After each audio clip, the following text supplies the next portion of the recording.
তো ফাইনালি চলে আসলাম পেঁয়াজু খাইতে।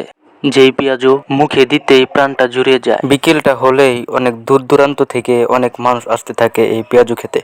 তাহলে চিন্তা করেন কি পরিমাণ সুস্বাদু। তো হ্যালো বন্ধুরা, অনেকদিন পর বন্ধুদের সাথে চলে যাচ্ছি এই ভাইরাল পেঁয়াজু খেতে। যে পেঁয়াজু খেতে অনেক দূর দূরান্ত থেকে মানুষ আসতে থাকে। তো যাওয়ার পথে দেখতে পেলাম সবুজ শ্যামল ধান ক্ষেত। বিকেল বেলার রোদ ধান খেতে পড়ছিল, অনেক সুন্দর লাগছিল এই ধান ক্ষেতগুলো। তো ফাইনালি অটো ভ্যান থেকে নেমে গেলাম, কারণ এইদিকে একটু অটো ভ্যান বেশি চলে, তাই অটো ভ্যান দিয়ে আসছি।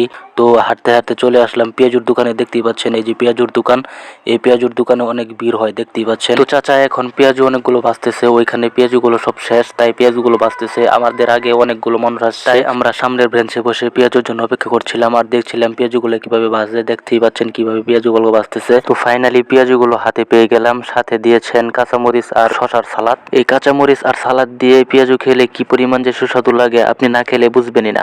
তো আপনারা যদি এই সুস্বাদু পেঁয়াজুগুলো খেতে চান তাহলে চলে আসবেন ঐতিহ্যবাহী সৈয়দপাড়া বাজার। তো এই ভিডিওটি ভালো লাগলে ভিডিওতে একটা লাইক আর সাবস্ক্রাইব করতে ভুলবেন না।